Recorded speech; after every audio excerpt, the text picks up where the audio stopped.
If I sit there, they can't see me, right? Yeah, they can't see. Positively?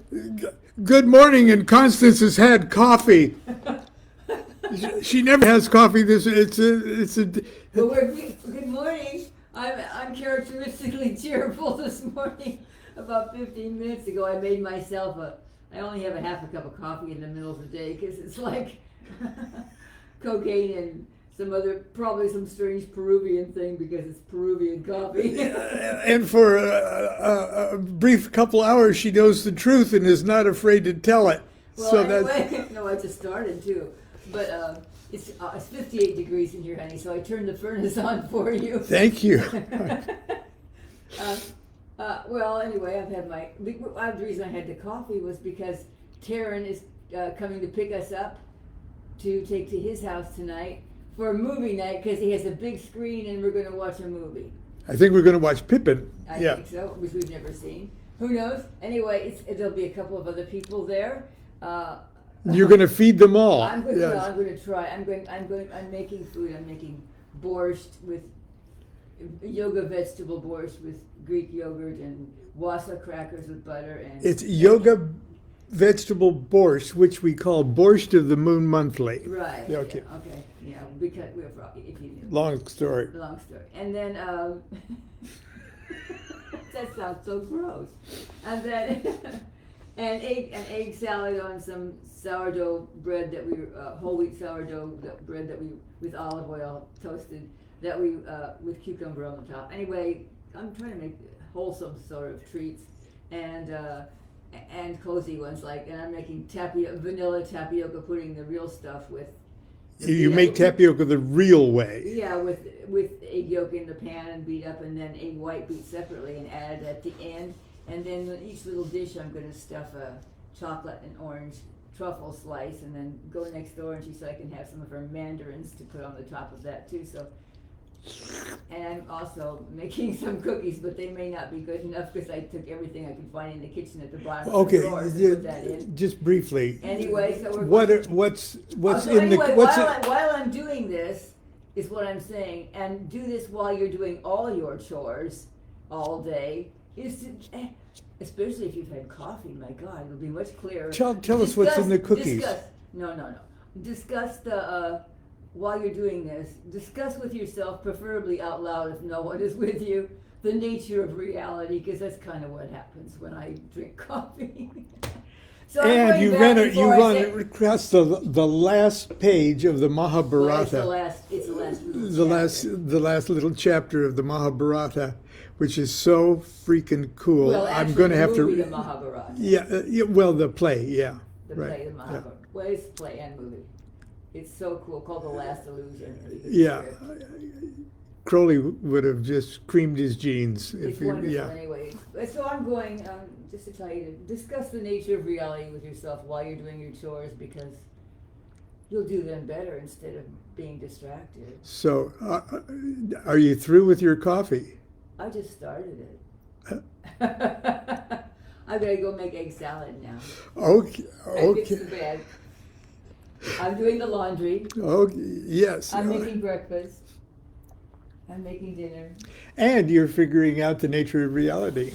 Oh, no, you don't figure it out. You discover it. It's an adventure. That's right. Well, the comment at the back of the Book of the Law, this is a comment in Class A, and this is a wonderful segue. Now, he wrote the Book of the Law is a document in Class A. It's like a received document. You don't change it in style of a letter. That was dictated to Crowley in 1904. It was quite a few years later when he wrote the Class A comment. And the Class A comment, many of us are familiar with it. It says, the study of this book is forbidden, or do what thou wilt shall be the whole of the law. The study of this book is forbidden. It is wise to destroy this copy after the first reading.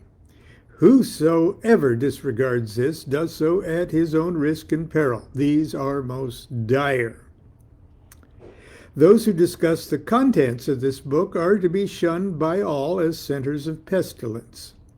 All questions of the law are to be decided only by appeal to my writings, each for himself.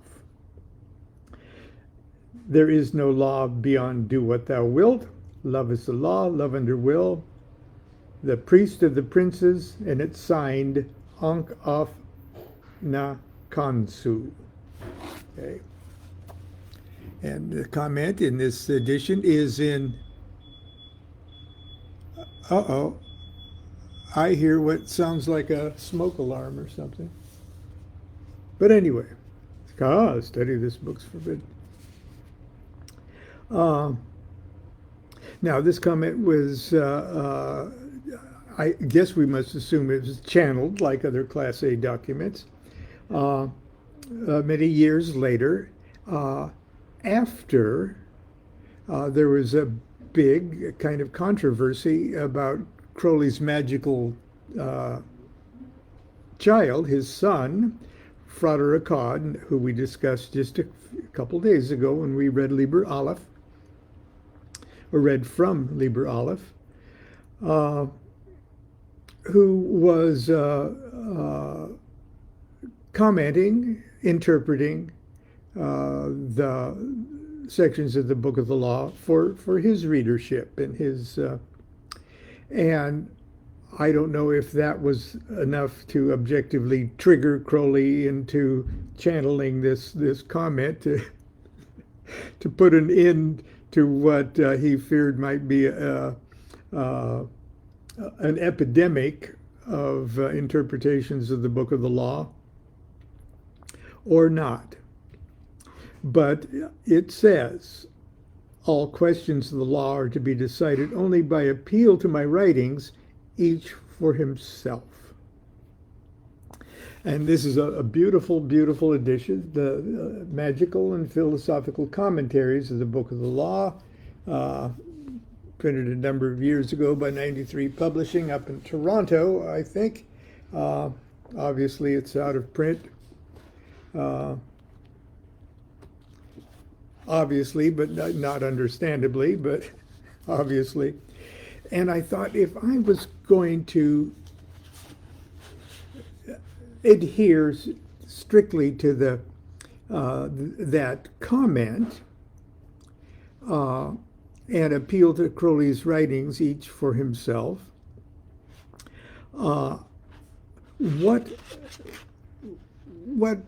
verse or verses of the Book of the Law would I first go to get an idea of what Crowley's writing concerning that verse might be, and then share that with you. And so the two, well, actually it's a total of 5 little verses, 5 sentences. And I'm going to read Crowley's comment. Actually, 2 comments, an old one and a new one. So here's what I chose as our example. The fool readeth this book of the law and its comment, and he understandeth it not. Now, isn't that a perfect one? The fool readeth this book of the law and its comment, and he understandeth it not. This is from chapter 3, starting at verse 63. Let him come through the first ordeal, and it will appear to him as silver. Through the second, gold. Through the third, stones of precious water. Through the fourth, ultimate sparks of the intimate fire. Now, anyone who has just gone to the bookstore, picked up a book of the law, and started to read it, can identify with the fool readeth this book of the law and its comment and understandeth it not. Okay, here's Crowley's two little comments on that in his own words. We're appealing to his writings. The fool readeth this book of the law and its comment, and he understandeth it not. A fact is his old comment. 2 words. The newer comment was, the fool is also the great fool, Bacchus Diffus, Harpocrates, the dwarf self, the holy guardian angel, and so forth. He, quote, he understandeth it not, that is, he understand that it is, all caps, not. La, in Hebrew, la, 31. The fool, he understandeth it not. La, which means not or nothing. 31. But the above is only the secondary or hieroglyphic magical meaning. The plain English still discusses the technique of initiation. The fool is one such as described in my note on verse 57. I'm not going to go back to that at the moment. The vain, soft, frivolous, idle, mutable, sought will make nothing either of this book or my comment thereon. But this fool is the child Harpocrates, the babe in the egg, the innocent not yet born, in silence, waiting his hour to come forth into light. He is then the uninitiated man, and he has 4 ordeals to pass before he is made perfect. These ordeals are now to be described. Let him come through the first ordeal, and it will seem to him as silver. Through the second, gold. Through the third, stones of precious water. Through the fourth, ultimate sparks of the intimate fire. The old comment says, this too will be proven to him who will and can come through those ordeals. Okay, I added that. The tree of life in the Kabbalah represents 10 spheres arranged in 3 pillars, the central one of these containing 4, the others 3 each. These spheres are attributed to certain numbers, planets, metals, and many other groups of things. Indeed, all things may be referred to one or other of them. The 4 deals now to be described represent the ascent of the aspirant from the 10th and lowest of these spheres, which refers to the earth, unregenerated and confused, in which the aspirant is born. He riseth in the first ordeal to the sphere called the foundation, that's number 9, and containing, among other ideas, those of the generative organs, air, the moon, and silver. Its secret truth is that stability is identical with change. Of this we are reminded by the fact that any multiple of 9 has 9 for the sum of its digits. The initiate will now perceive that the sum of the motions of his mind is 0.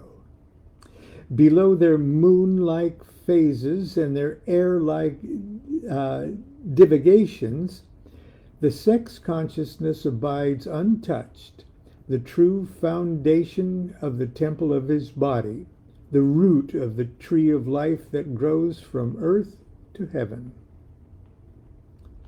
This book is now to him as silver. He sees it pure, white, and shining, the mirror of his own being, that this ordeal has purged its complexes. To each, this sphere, he has had to pass through the darkness of the four elements, seemed to him to be the universe entire.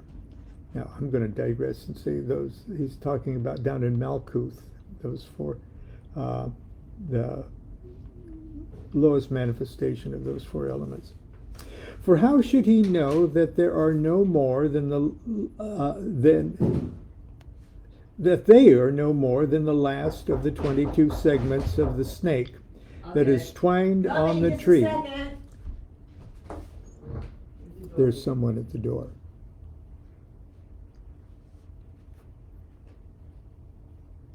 Dear God. Good morning. Hi there, good morning. What's that, AT&T? Yeah? We're setting up internet for one of your neighbors. Yeah. Right back here. And I was wondering if I could get access to the back because we're running the line. Yes, I'll help you in. Okay. Yes, I don't need it right this second. No, I'll leave the gate open right Oh, the here. gate, perfect. Yeah. Okay. Will I be able to keep my internet going? He's on right now. Is it gonna be okay for us? Yeah, no, nothing's gonna be affected for you guys. Okay, I'm just gonna open the gate and just watch your step, because there are lots of pots and stuff I have covered up Okay, there. I will. And maybe hoses, who knows what. Okay. It's awful, don't be scary. Thank you. Okay. All right. Do you see an AT&T truck or anything there? Honey, he's right there, he's the AT&T Okay, man. no, I can't see. I He's just, the AT&T man. I know. He's putting up internet for the neighbors, yeah, okay. so he's gonna have to have access to our backyard. Yeah, I heard the whole thing. Okay, then don't worry. So did you. Okay, Don't worry. okay. For how should he know that they are no more than the last 22 segments of the snake that is entwined around the tree? So this coming down the tree of life is that lightning flash that goes 1, 2, 3, 4, 5, 6, 7, 8, 9, 10. But going back up the tree of life, ascending on the initiatory journey, it's a serpent that hits all 22 of those paths as it goes back up. So that's I'm assuming that's what he says by the how at this level of this low level of initiation could he understand or know that they are no more than the last 22 segments of the snake that's entwined around the tree. Okay. Assailed by gross phantoms of matter, unreal and unintelligible, his ordeal is of terror and darkness. He may pass only by favor of his own silent God, intended and exalted with him by virtue of his conscious act in affronting the ordeal. The next sphere reached by the aspirant is named beauty. That's number 6. Number 6. Crowley reaches from the grave and says, "Thank you, Lon," and refers to the heart, to the sun, and to gold. Here he is called an adept.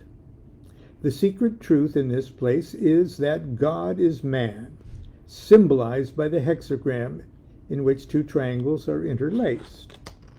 In the last sphere, he learnt that his body was a temple of the rosy cross, and that it was given to him as a place whereon to perform the magical work of uniting the opposites of his nature.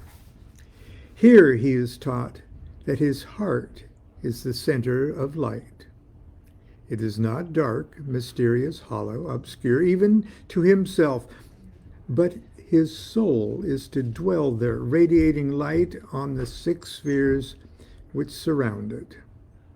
These represent the various powers of his mind. This book now appears to him as gold. It is the perfect metal, the symbol of the sun itself. He sees God everywhere therein. To this sphere has the aspirant come by the path called temperance, shot as an arrow from the rainbow. He hath beheld the light, but only in division. Nor had he won to this sphere except by temperance, under which name we mask the art of pouring freely forth the whole of our life to the last splith of our blood, yet losing never the least drop thereof. Now I'll digress for a second to remind us that Crowley eventually called the Temperance card, the Sagittarius card that leads from 9 to 6 on the Tree of Life. He's changed it from the word temperance to the word art. Under the name we mask the art of pouring freely. Okay. But I digress. Now, once again, the adept aspires and comes to the sphere called the crown, number 1, referred to the god Ra-Hoor-Khuit, himself in man, to the beginning of whirling motions and the first mode of matter. The secret truth is that earth is in heaven as heaven is earth. I'm going to say that again because I stuck a word in there that didn't belong. Its secret truth is that earth is heaven, and as heaven is earth, and shows the aspirant to himself as being a star. All that seemed to him reality is not even to be deemed illusion, but all one light infusing star and star. The many, each of them, are the one. Each individual, no twain alike, yet all identical. This he knows, and is, for now, the word hath lightened his soul's girders. And in parentheses he says, the logic of the Ruach, the normal intellect, is transcended in spiritual experience. It is evidently impossible to, quote, explain, unquote, how this can be. In the number 6, he saw God interlocked with man, 2 trinities made 1. But here he knows that there was never but one. Thus now this book is stones of precious water. Its light is not the borrowed light of gold, but is shed through the book itself, clearly sparkling, flashed from its facets. Each phrase is a diamond, each diverse, yet all identical. In each one, light laughs. Now to this sphere came he by the path called the High Priestess. She is the silent self, virgin beyond all veils, made free to teach him by virtue of this third ordeal, wherein passing through the abyss, he has stripped from him every rag of falsehood, his last complexes, even his fantasy that he called I. And so he knows at last how the soiled harlot's dress was mere disguise. Naked in moonlight shines the maiden body. Beyond the one, how shall he pass on? What is this one which is in every place the center of all? Indeed, the logic girders of our soul needs lightening if we would win freedom of such truth as this. Now in the stones of precious water, the light leapt clear indeed, but they were not themselves that light. The sphere of the one is indeed Ra-Hoor-Khuit. Is not our crowned and conquering child the source of light? Nay, he is infinite form of unity, child of 2 married infinities. And in this last ordeal, the aspirant must go even beyond his star, finding therein the core thereof of hadith, and losing it also in the body of new wheat. There is no path that he may tread, for all is equally everywhere. Nor is there any sphere to attain, for measure is now no more. There are no words to make known the way or the end, where the end is one with the way. This only is said to him that he hath passed through the fourth ordeal of this book as, quote, ultimate sparks, unquote. No more do they reflect or transmit the light. They themselves are the original, the not to be analyzed light of the infinite, of the intimate fire of hadith. He shall see the book as it is, as a shower of the seed of the stars.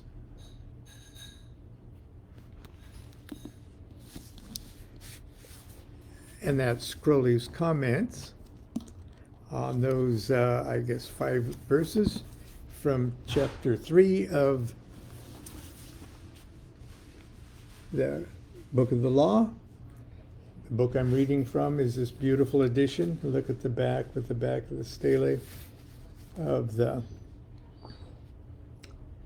Magical and Philosophical Commentaries of the Book of the Law.